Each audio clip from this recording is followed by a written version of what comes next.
it's possible that college isn't for you. You know, I mean, there's other things you can do that are productive. If you're wondering, if you're a high school student and you're wondering if college is for you, one of the things I would recommend is choose as an alternative something equally or more difficult. And I would say to all of you, if you're ever facing a decision in your life, this is kind of a good rule of thumb, because you always have to ask yourself, is this not right for me, or am I just useless and lazy?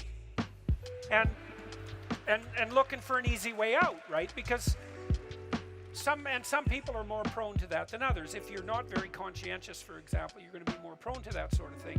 But it's good to keep yourself in check. And so maybe you're not doing very well in your job, and you think, well, I should either do a better job at my job, or maybe I should find a new job. And it's hard to do better at your job.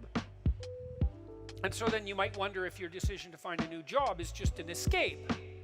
But if the rule is you'll only escape to something equally or more difficult, or more challenging, let's say, then you kind of check yourself against your own temptation. And that's a useful thing to do. And so I would say, well, if you're a high school kid and you don't want to go to college because you don't think it's for you, well, fair enough. Do you have a better plan? And if the answer is no, well, that's not a very good plan, right? It's college or nothing. Well, go to college then, because nothing is a really bad plan. And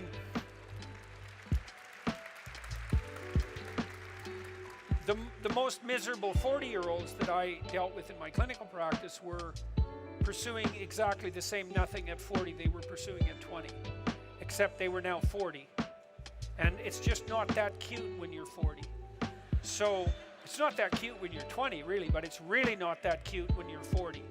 And so if you don't want to go to college, you should do something else. And there's lots of other things to do. You can go to trade school, or you could go to a tech boot camp, or you could go into the military, or you could go get a job, or you could pursue something creative, or you could generate an enterprise, or you could do volunteer work. It's like you want to have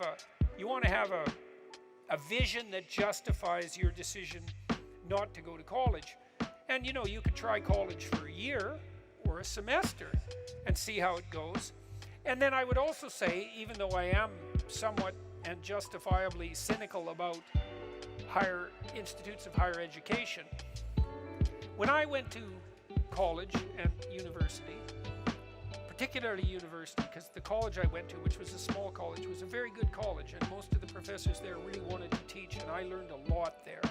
But at university, it was much more hit and miss. A fairly high proportion of the classes were abysmally bad. They were taught by people who had no business whatsoever teaching anything to anyone.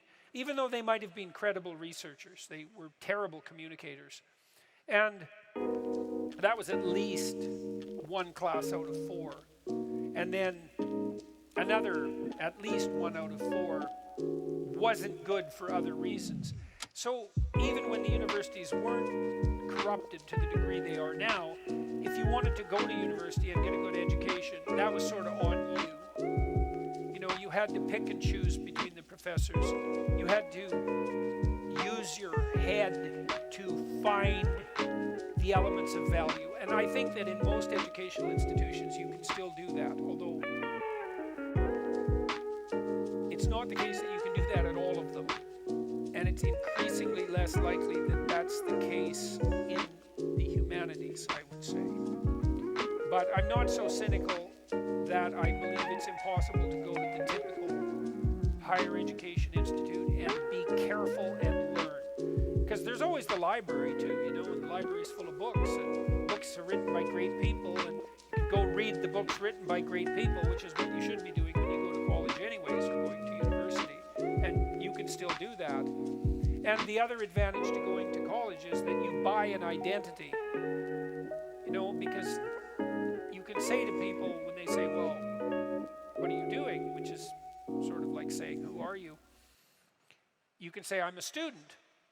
And that gives you an identity. And student means I'm someone who's made the sacrifices necessary to allow myself the freedom to determine who I want to be through a period of study extending over about 4 years.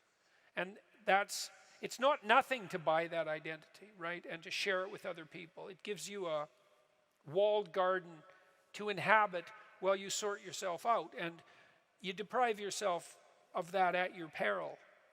So if you don't want to go to college, then do something as good or better. And if you can't, then go to college. Don't sit around and do nothing. That's a very big mistake.